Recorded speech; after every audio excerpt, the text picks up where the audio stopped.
Dake, Reynolds snarls, striking her shoulders with his baton. Crack. The sound echoes through empty streets. Please, I'm just... Her words vanish as Benson forces her to her knees in filthy water. Shut up! Hands where we can see them! Benson shoves her head down. The woman's breath catches. Her suit worth more than their monthly salaries soaks through instantly. Her police academy ring glints under streetlights as she braces herself. Her government phone slides from her jacket, screen illuminating with an incoming call. Commissioner Wallace! Neither officer notices. They're too busy laughing.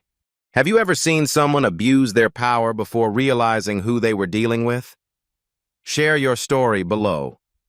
Their smiles will vanish tomorrow when they discover whose ribs they just bruised.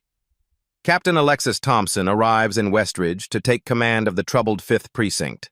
Her reputation precedes her. After years cleaning up corrupt departments across the country, law enforcement circles know her simply as the Reformer.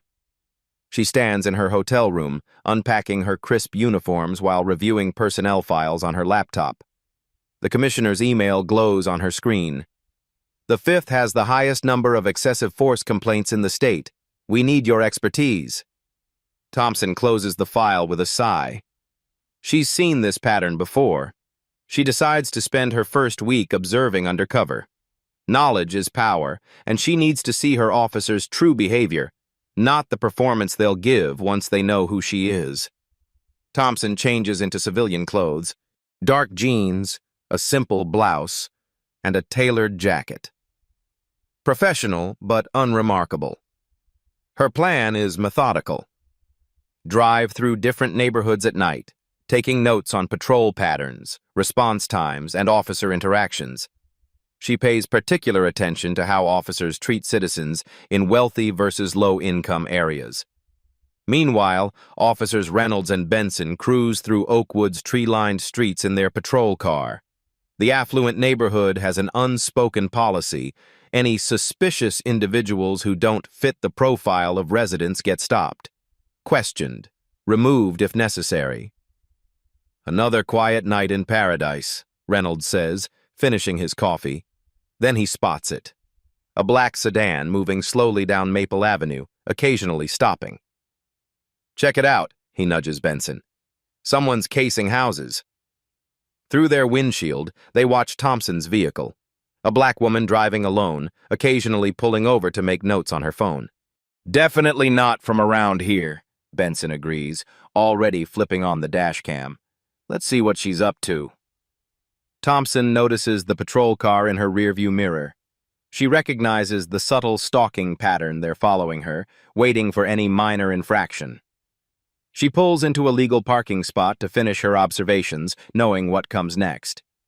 The patrol car's lights flash on immediately. Thompson remains composed, her hand hovering over her credentials in her purse. If necessary, she'll identify herself. But part of her wonders what these officers do when there's no badge to stop them. Reynolds exits the patrol car, hand already resting on his holster. Benson flanks the other side of Thompson's vehicle.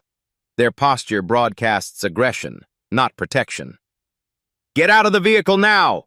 Reynolds shouts, unholstering his taser without provocation. Thompson raises her hands where the officers can see them. She complies with measured precision, opening her car door slowly and stepping out into the rain. Water immediately soaks through her clothes, but her expression remains controlled. "Good evening, officers. Is there a problem?" Her voice is steady, professional. Reynolds circles her like a predator. "What are you doing in this neighborhood?" "I'm new in town, just familiarizing myself with different areas." Thompson maintains eye contact, her posture non-threatening. Benson snorts. "Yeah, right. People like you don't just familiarize themselves with Oakwood unless they're looking for something that doesn't belong to them." The coded language isn't subtle. Thompson catches every implication, every microaggression. She's investigated dozens of officers like these men who view their badge as license to harass rather than protect. "I assure you I'm not doing anything illegal. I was simply making notes about the community. I'm looking to relocate for work." ID, now. Reynolds cuts her off, his hand still hovering near his weapon. Thompson nods, reaching slowly toward her purse on the passenger seat. My identification is in my... Her words end in a gasp as Benson grabs her arm and yanks her backward. Hands where we can see them, he shouts, slamming her against the car. The impact knocks her government phone and wallet from her jacket pocket. They clatter to the wet pavement. That's my identification right there. Thompson points calmly toward her fallen wallet. If you'll just... Reynolds kicks the wallet away, sending it skidding under the car. We'll get to that. First, you're going to tell us what you're really doing here. The rain intensifies, streaming down Thompson's face. She notices curtains twitching in nearby houses, residents watching but not intervening. Cataloging this detail, she continues her mental documentation of every violation occurring. I work in law enforcement, she states plainly, hoping to de-escalate. The officers exchange glances before erupting in laughter. Yeah, security guard maybe, Reynolds mocks. Watching the perfume counter at Macy's? Benson joins in. Probably just watching too many cop shows, thinks she knows something. Thompson doesn't respond to the taunts. Instead, she memorizes their badge numbers, name tags, unit designations, every procedural violation, every biased comment. Her mind works like a camera, recording it all with clinical precision. Hands behind your back, Benson orders, unholstering handcuffs with unnecessary force. The rain pours harder now, turning the elegant neighborhood into a blurred watercolor of streetlights and shadows. Thompson feels the cold metal of handcuffs bite into her wrists as Benson fastens them too tight, deliberately too tight. On your knees, Reynolds commands, shoving her shoulder. Thompson hesitates. That's not necessary. I'm complying fully. Reynolds responds by pushing her down. Thompson's knees hit the wet pavement hard, sending a shock of pain up her legs. Water immediately soaks through her pants. The officers tower over her, flashlights aimed directly at her eyes, creating a disorienting glare. Please retrieve my identification, Thompson requests calmly. You'll see I'm not a threat. Reynolds strikes her shoulder with his baton, not hard enough to leave serious injury, but enough to hurt, enough to humiliate. You don't make demands here. Thompson flinches from the pain but keeps her composure. Rain streams down her face, mixing with a single tear she refuses to acknowledge. She catalogs the assault in her mental record: unprovoked physical strike, excessive restraint, forced uncomfortable position. Benson radios dispatch with her license plate. Run this plate for me. Vehicle possibly stolen. The radio crackles after a moment. Plate comes back to an A. Thompson, registered 3 years ago in Virginia. No flags. Instead of acknowledging their mistake, the officers exchange suspicious glances. Probably using fake registration, Reynolds mutters, loud enough for Thompson to hear. Or the car's stolen. A second patrol car slows as it passes. Sergeant Walsh rolls down his window, surveys the scene of the black woman kneeling handcuffed in the rain. Everything under control here? He asks casually. Thompson looks up, hoping for intervention from a superior officer. Sir, I've done nothing wrong. These officers... We're good, Reynolds interrupts. Just dealing with a suspicious person. Possible vehicle theft. Walsh nods, barely glancing at Thompson. Need any assistance with the suspect? Nah, we got this, Benson replies with a smirk. Walsh drives away without further question. Thompson watches him go, adding another name to her mental record. Supervisory neglect. Failure to intervene. The rain plasters Thompson's clothes to her body. She shivers involuntarily as Benson circles around her, flashlight beam traveling over her with inappropriate slowness. Cold, are we? He taunts. Should have thought about that before you came to the wrong neighborhood. As Thompson shifts position to reduce the pressure on her knees, her jacket sleeve rides up. A small, elegant ring on her right hand catches the flashlight beam, the distinctive design of the National Police Academy graduation ring.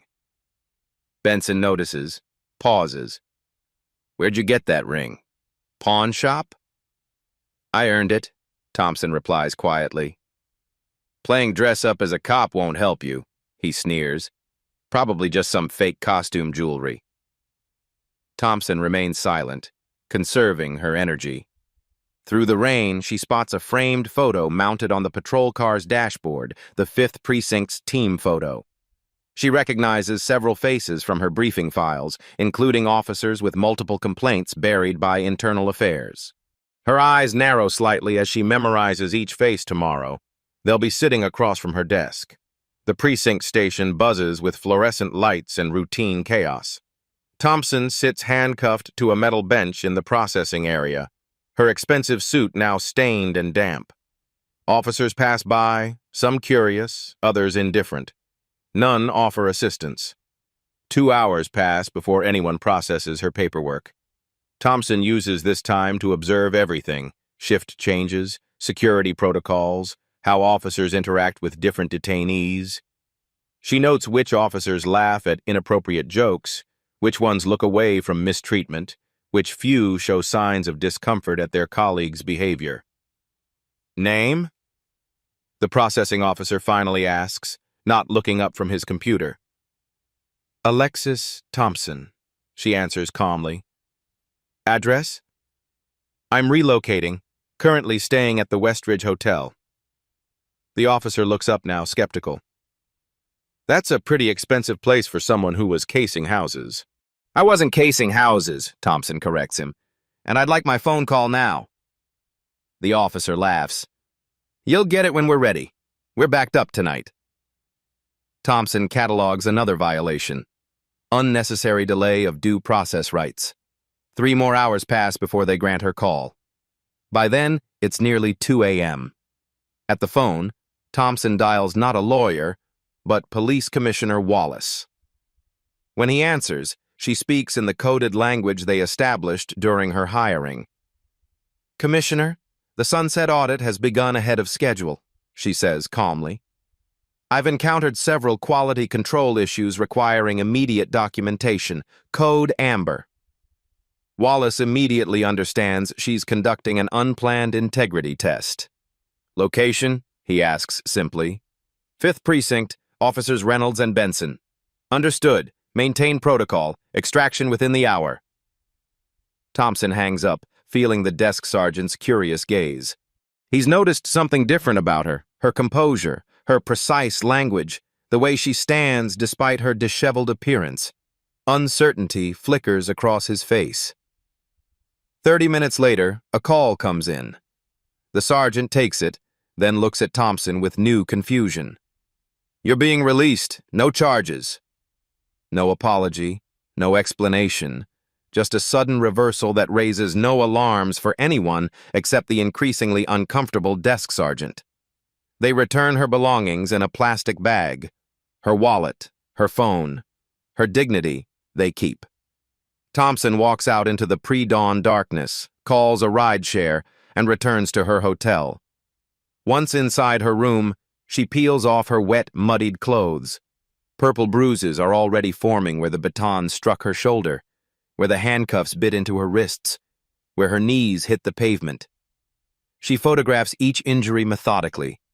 Then she opens her laptop and begins typing every detail still crystal clear in her mind, every name, every violation, every witness. She accesses secure files using her federal credentials. There they are. Previous complaints against officers Reynolds and Benson. 6 excessive force allegations in 2 years, all mysteriously closed without action. Reports buried by internal affairs. Witnesses who suddenly became unavailable. Thompson notices something else. The pattern extends beyond these 2 officers. Sergeant Walsh appears in 3 of the buried reports. The current precinct captain signed off on each dismissal. It's systemic. It's calculated. It's exactly what she was sent to fix. Thompson touches the bruise on her shoulder, wincing slightly. Then her expression hardens into resolve. I wasn't planning on starting this way, she whispers to herself, but they've just given me exactly what I need. The officers who assaulted her don't realize they've just handed their new captain a perfect case for departmental overhaul. Morning shift at the 5th Precinct. Officers Reynolds and Benson walk in, coffee in hand, laughing as they recount last night's events to their colleagues. "So there she is, designer clothes getting soaked, trying to tell us she's some kind of cop," Reynolds snickers, miming Thompson's kneeling position. "You should have seen her face when I gave her a little love tap with the baton." Several officers laugh appreciatively. Benson adds, "She was definitely casing houses. Probably has a whole crew waiting to hit Oakwood once she maps out the security systems." "Did she resist?" another officer asks, eyes gleaming with interest. "Not exactly," Reynolds admits. "But she had that attitude, you know, acting all superior like she had rights or something." More laughter ripples through the group. Only Officer Rivera, a rookie still in his probationary period, remains silent. His discomfort is evident, though he doesn't speak up. Across town, Thompson sits in Commissioner Wallace's office, her bruises now darkly visible against her skin.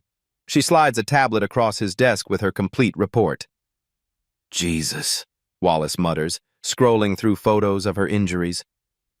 "I knew the Fifth had problems, but this is why you hired me," Thompson finishes for him. "What happened to me isn't unique. It's their standard operating procedure." Wallace reviews her documentation, meticulous, comprehensive, damning. "You weren't supposed to start until next week. We should file charges immediately." Thompson shakes her head. "Not yet.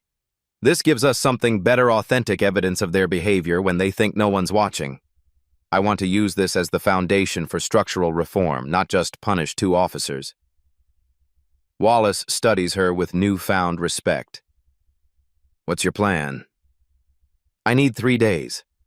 Let me trace the complaint patterns, identify which officers can be salvaged and which need to go. We'll need to replace at least half the command structure." The commissioner nods slowly. "You have full authority. Whatever resources you need."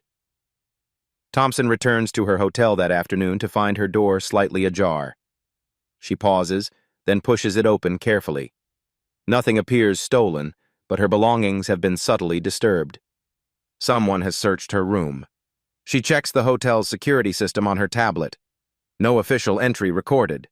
But there's a gap in the hallway camera footage, 8 minutes, precisely when she was meeting with Wallace. Her rental car information from last night's arrest would have revealed her location. The message is clear. Intimidation. They're watching her. Thompson makes a call on her secure line. "I need a complete background check on Officers James Reynolds and Thomas Benson. Also Sergeant Michael Walsh. Priority level 1. She ends the call and stands at her window, looking out at the city she's been tasked with protecting, even from some of its protectors. An anonymous text arrives on her phone. "Back off, or next time you won't walk away." Thompson stares at the threatening text, screenshots it, then adds it to her growing evidence file. Rather than intimidating her, the message only confirms the depth of the corruption she's facing. She accelerates her timetable. This afternoon, she visits the Internal Affairs Division of the 5th Precinct, presenting herself not as the incoming captain, but as a civilian consultant reviewing complaint procedures. The IA Lieutenant, Barnes, welcomes her with practiced politeness. "The commissioner asked me to evaluate your processes," Thompson explains, offering falsified credentials that identify her as a civilian oversight specialist. "I'd like to see how citizen complaints are handled from intake to resolution." "Of course," Barnes agrees too quickly. "We take community concerns very seriously." Thompson watches his eyes carefully. "I'm particularly interested in excessive force complaints over the past 18 months. Something flickers in Barnes's expression wariness. Perhaps guilt. "Those files would require special clearance." "Which I have," Thompson counters smoothly, sliding over the commissioner's authorization. Reluctantly, Barnes provides access to the digital records. As Thompson reviews the files, a disturbing pattern emerges. Complaints don't just disappear, they're systematically dismantled. Witness statements altered. Body camera footage conveniently corrupted. Medical reports minimized. And it's not just Reynolds and Benson. 10 officers appear repeatedly in buried complaints. All remain on active duty. All received commendations for proactive policing. Meanwhile, across town, officers Reynolds and Benson grow increasingly paranoid about the woman they detained. Their usual confidence has transformed into nervous energy. "She said she worked in law enforcement," Reynolds reminds his partner as they patrol. "What if she was telling the truth?" "So what?" Benson scoffs, but uncertainty edges his voice. "Nobody's going to believe some random black woman over us." Reynolds isn't convinced. "We should run her name through the system. See what comes up."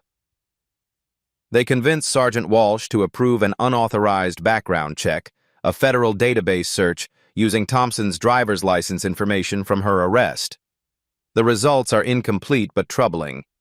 Alexis Thompson, former military police, current law enforcement credentials in the federal system. The specific agency is restricted, which only increases their unease. "She could be internal affairs," Walsh mutters, rubbing his face. "Or worse, Justice Department." "We didn't do anything wrong," Benson insists, though his voice lacks conviction. "She was suspicious. We followed procedure." "You struck her with your baton," Walsh reminds him. "Was that in your report?" Silence falls between them. "We need to make sure she drops this," Reynolds finally says. "Otherwise, we're all exposed." From her unmarked car across the street, Thompson photographs the three men through her telephoto lens. She's been tracking patrol patterns, noting which officers deviate from assigned routes, which ones target specific demographics. She notices Officer Rivera consistently breaking from the aggressive patterns of his colleagues. While other officers cluster around minority neighborhoods, Rivera maintains his assigned routes, treats all civilians with the same respectful demeanor regardless of appearance.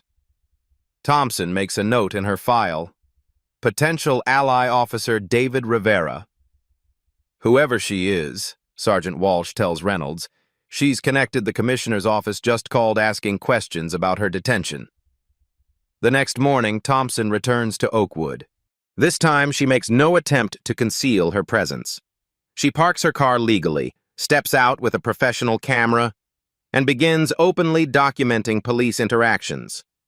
She photographs a patrol car stopping a Latino teenager on a bicycle. The officer's aggressive stance. The unnecessary pat-down. The teenager's resigned expression, he's been through this before. 20 minutes later, Reynolds and Benson spot her. Their patrol car screeches to a halt beside her. Reynolds exits first, hand already resting on his weapon. "You again," he growls. "What do you think you're doing?" Thompson continues taking photos, her camera now capturing their approach.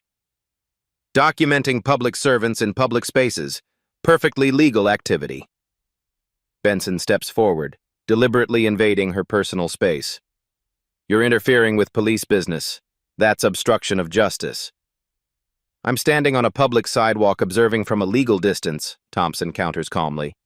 "There's relevant case law establishing my right to do so. Would you like the citations?" Her calm legal knowledge clearly unnerves them.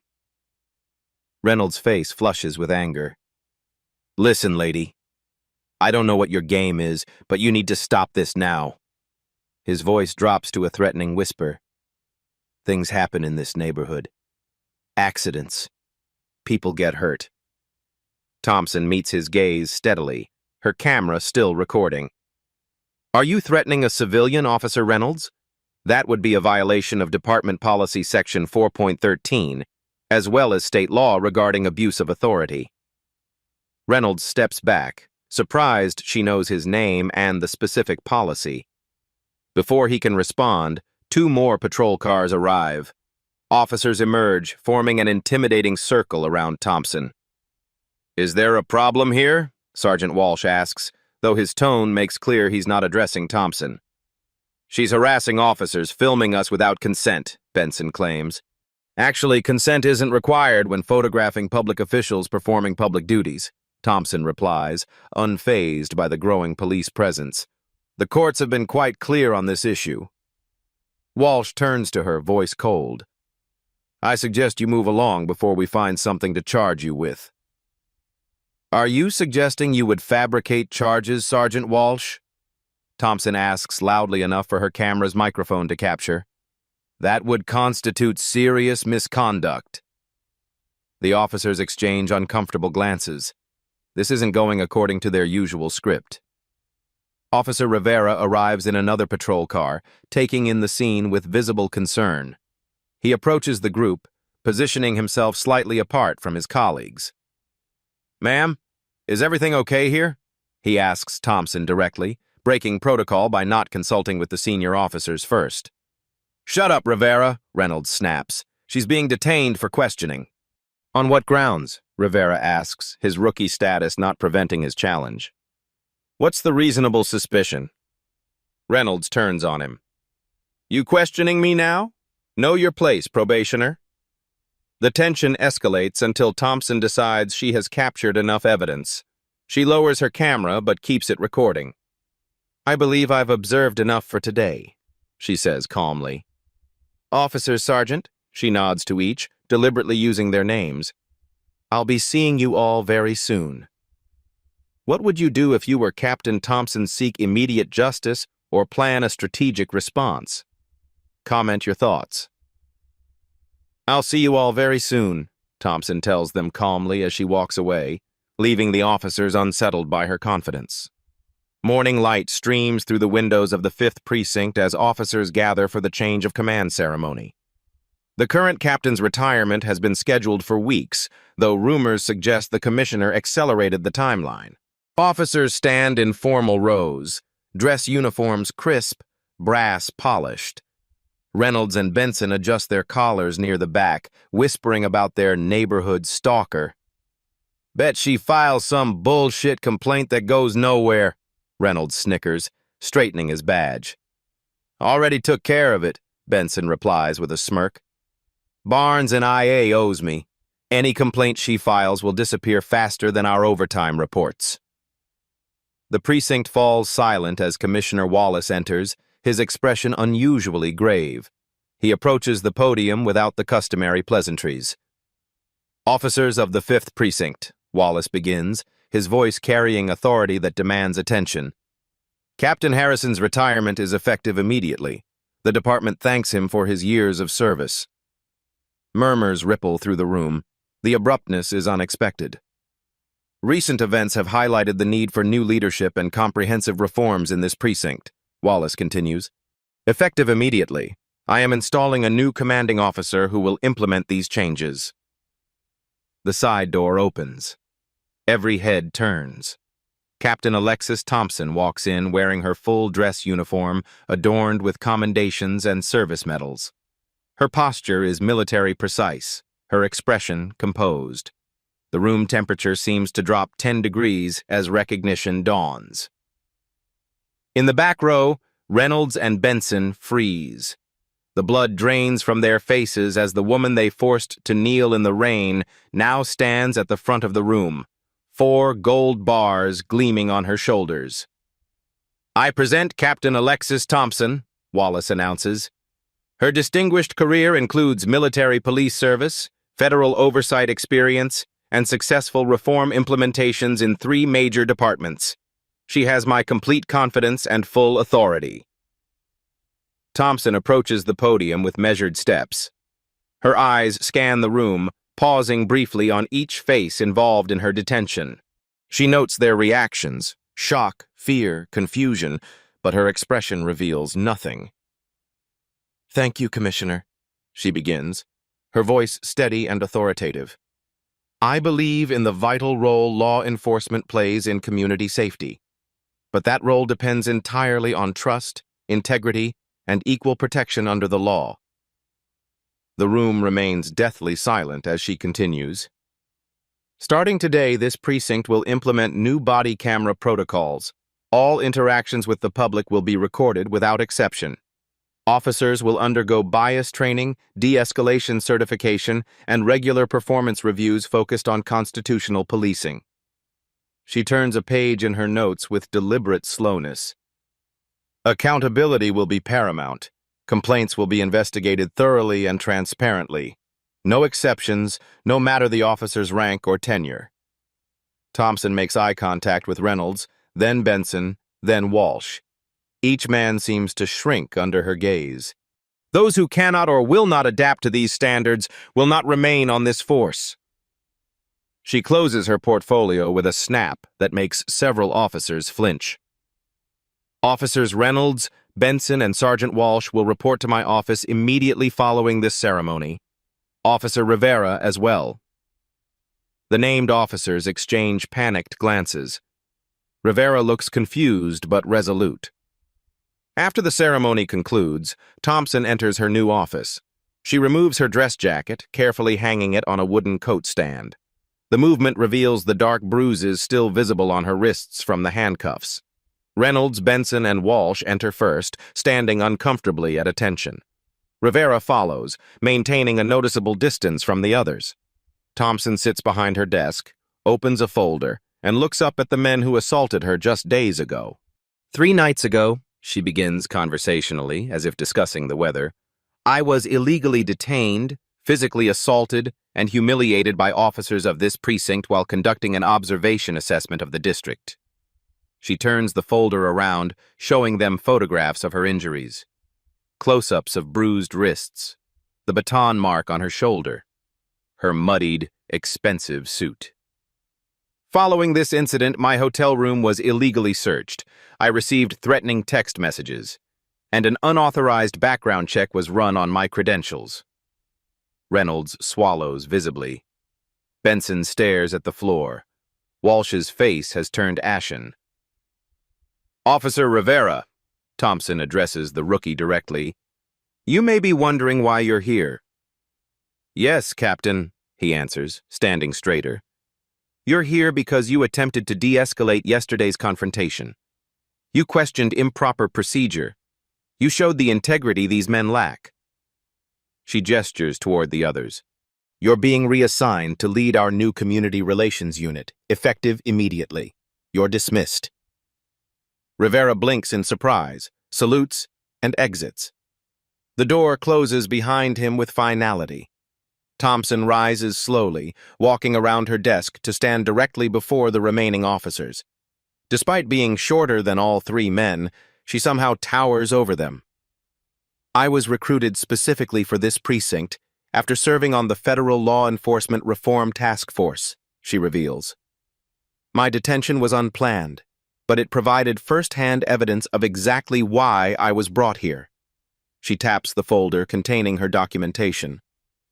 Every violation, every biased comment, every procedural failure has been recorded and verified. The illegal search of my room was captured on hotel security cameras I had enhanced. The threatening text has been traced to Officer Benson's personal phone. The men stand in stunned silence as she continues, her voice never rising, yet carrying unmistakable authority. You have exactly 1 hour to decide. Resign immediately or face full administrative charges and criminal prosecution for assault under color of authority. The officers' faces drain of all remaining color as they realize the woman they humiliated now holds their entire futures in her bruised hands. The 5th precinct transforms overnight. Officers arrive to find internal affairs investigators from the state level conducting interviews. Technology specialists install new body camera systems. Training coordinators set up mandatory sessions on constitutional policing and bias recognition. At the center of this whirlwind stands Captain Thompson, methodically dismantling decades of entrenched corruption with surgical precision. By noon, Sergeant Walsh has submitted his resignation. He cleans out his locker under the watchful eyes of IA officers, avoiding eye contact with colleagues.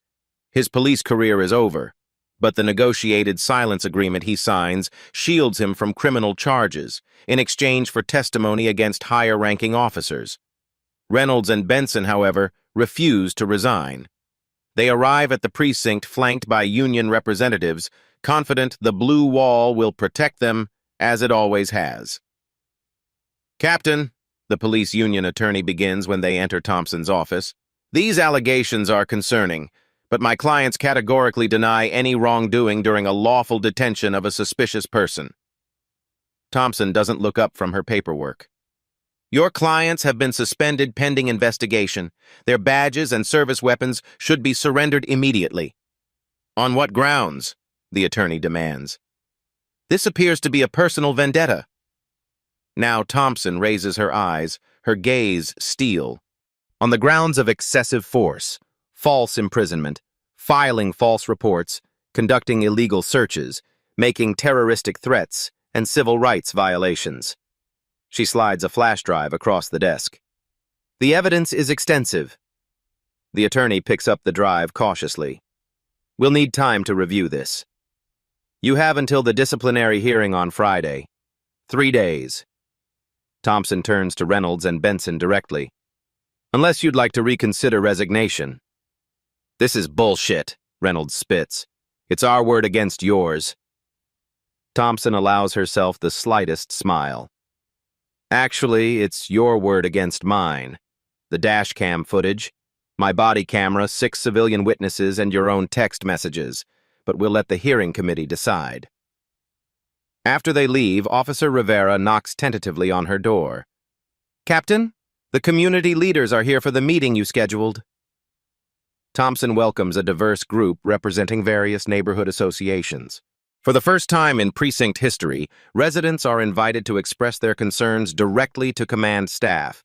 They speak of racial profiling, selective enforcement, harassment. Thompson takes notes, asks questions, listens. This won't change overnight, she tells them honestly. But it will change. You have my word. Across town, City Manager Greer receives an urgent call from the mayor. Have you seen this? The mayor demands. Thompson's tearing apart the 5th precinct. The union's threatening legal action against the city. I'm handling it, Greer assures him, though anxiety edges his voice. He immediately schedules a meeting with Thompson. When they meet that afternoon, Greer doesn't bother with pleasantries. Captain, while we appreciate your enthusiasm, this disruption is causing serious concerns. Perhaps a more gradual approach. Thompson interrupts by placing a thick binder on the table between them.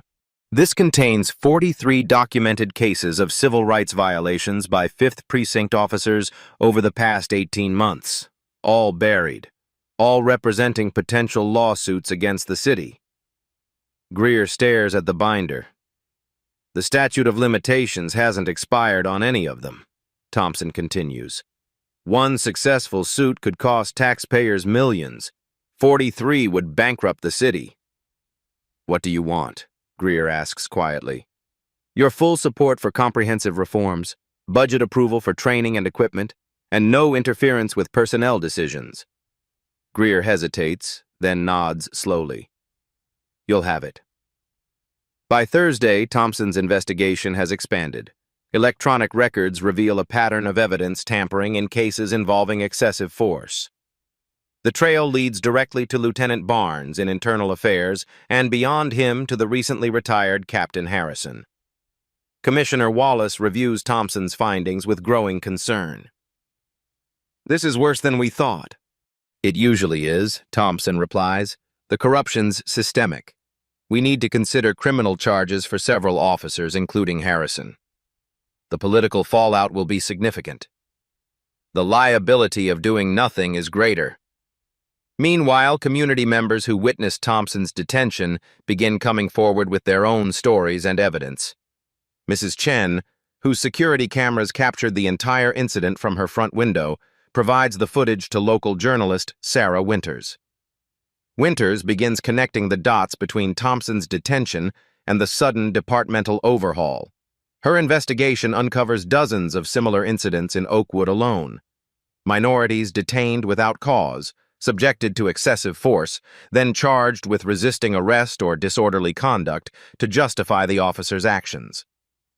By Friday morning, her exposé runs in the local paper.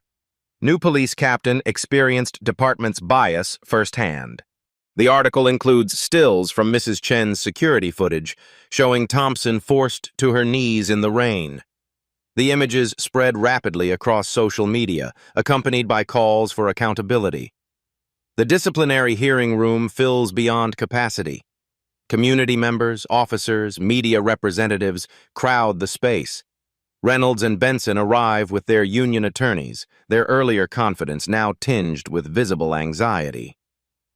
Thompson presents the evidence methodically. She begins with her own detailed account, supported by photographs of her injuries. The dashcam footage plays next, clearly showing the officer's unprovoked aggression. Mrs. Chen's security camera footage provides an unobstructed view of Reynolds striking Thompson with his baton. The attorneys attempt procedural objections, questioning the admissibility of certain evidence, the chain of custody, Thompson's objectivity given her personal involvement. Each objection is overruled by the hearing committee, which includes newly appointed civilian oversight members.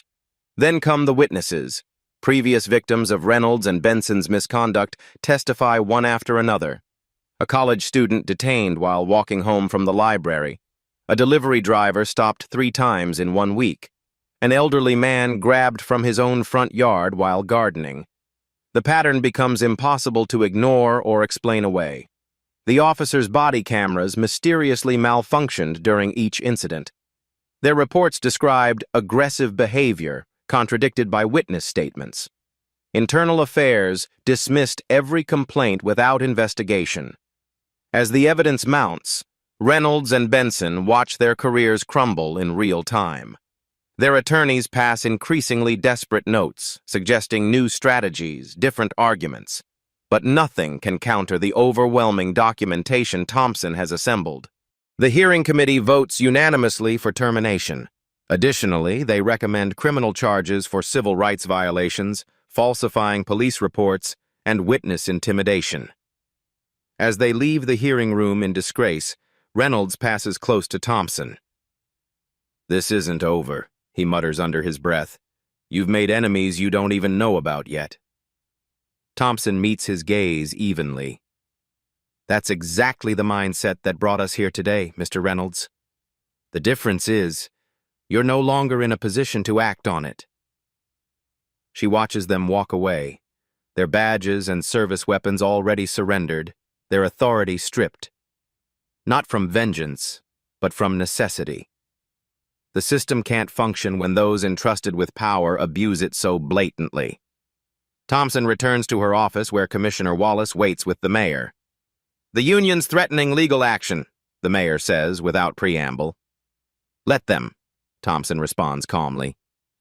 "Our documentation is impeccable, and Officer Rivera has agreed to testify about the culture of misconduct he witnessed during his probationary period."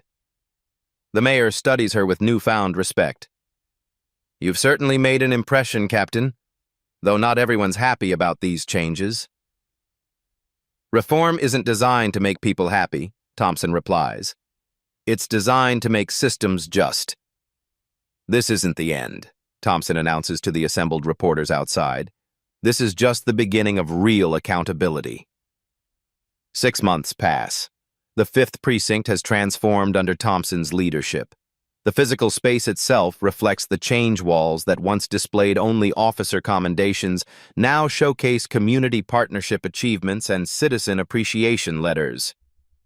Morning briefing finds Thompson addressing her officers, many of them new faces recruited for their commitment to ethical policing.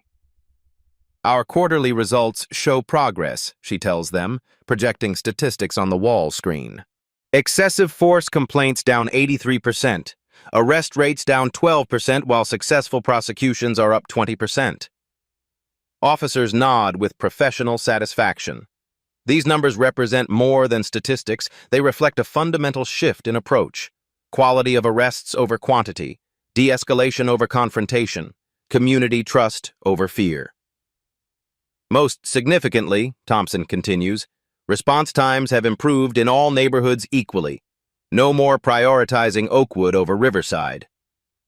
Sergeant Rivera, recently promoted, leads the community engagement unit that has become the precinct's pride. His team develops innovative programs, citizen police academies taught in multiple languages, youth mentorship initiatives, regular community forums where officers listen more than they speak.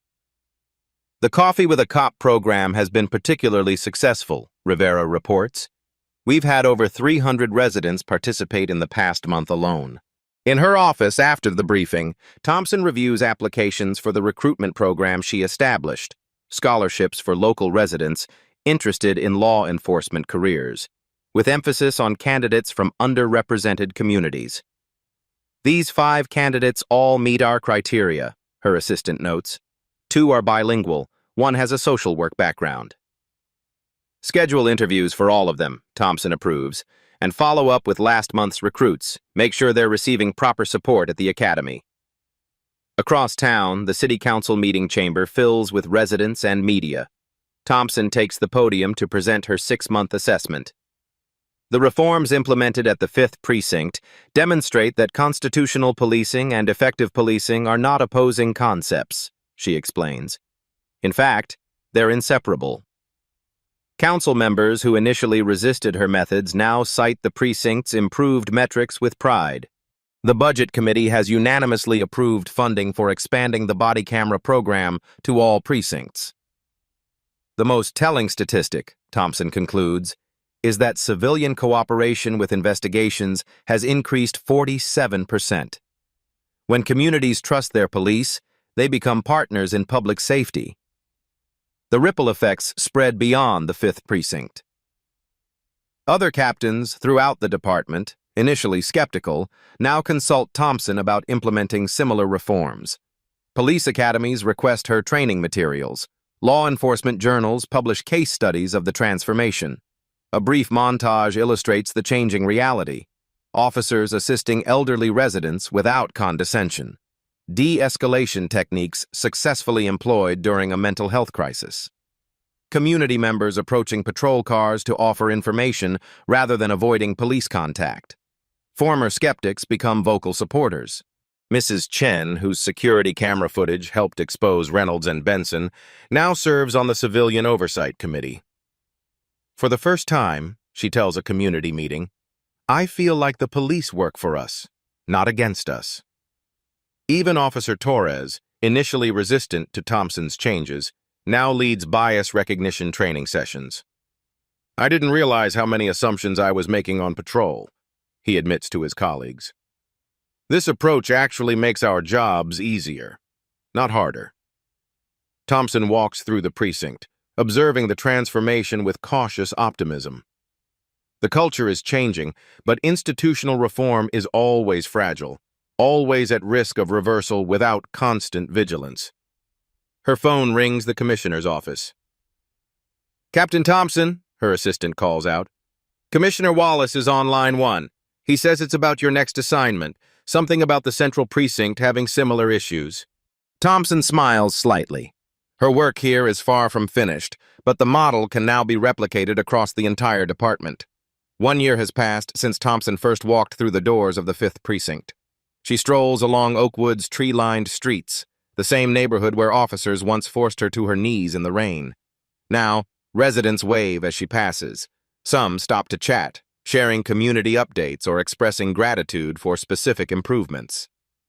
Captain Thompson, Mrs. Chen calls from her garden.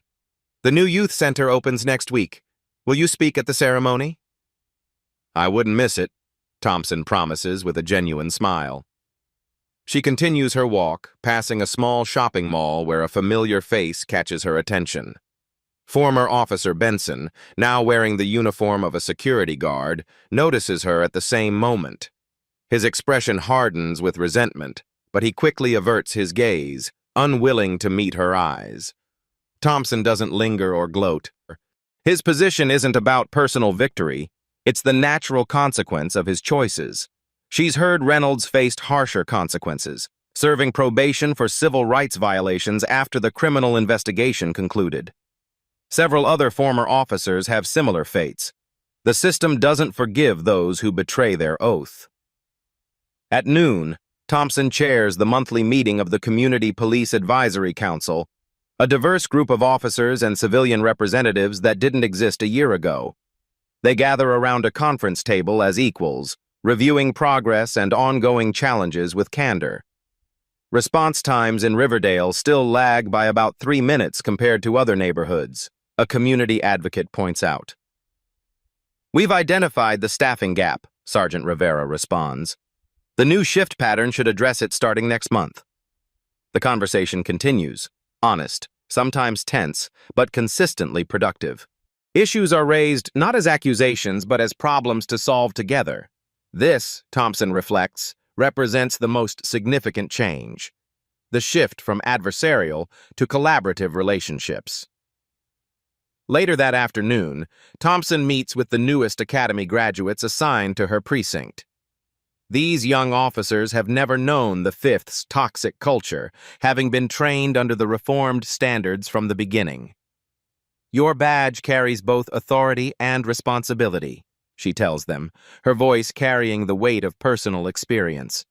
How you use that authority defines not just your career, but the safety and trust of the communities you serve. She doesn't share the story of her own detention. That narrative has served its purpose and now belongs to history. Instead, she focuses on their future, on the department they're helping to build. The hardest moments will test your commitment to justice over convenience, to protection over power, she continues. Those moments define who you are as officers and as people. In her office that evening, Thompson reviews the quarterly performance reports. Crime statistics tell only part of the story. The qualitative metrics: increased witness cooperation, community engagement, officer retention, paint a more complete picture of a department transforming its relationship with the community. Her walls display photographs from community events, policy reform announcements, positive news coverage. Among them hangs a framed note from a teenage girl. Thank you for making me feel safe in my neighborhood for the first time. Thompson touches the frame gently. This is why the difficult battles matter, not for policy manuals or statistical improvements, but for the lived reality of people who deserve both safety and dignity. As the setting sun casts long shadows across her office, Thompson reflects on the journey from humiliation in the rain to systemic transformation. The work remains unfinished. True reform is never complete, only sustained through constant vigilance and commitment. But the foundation has been laid for something better, something that honors the true meaning of protect and serve. If you found yourself invested in Captain Thompson's journey from victim to reformer, you'll love what's coming next on Beat Stories. Hit that like button if you believe in holding power accountable, no matter who wields it. Subscribe to Beat Stories for more compelling narratives that explore justice, redemption, and the courage to stand against systemic wrongs. Turn on notifications so you never miss our next upload. Beat Stories, where every tale has a pulse. See you in the next one.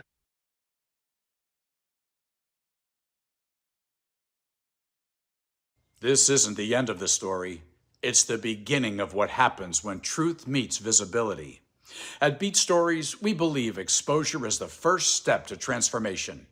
Subscribe and stay tuned, because the next story might be yours.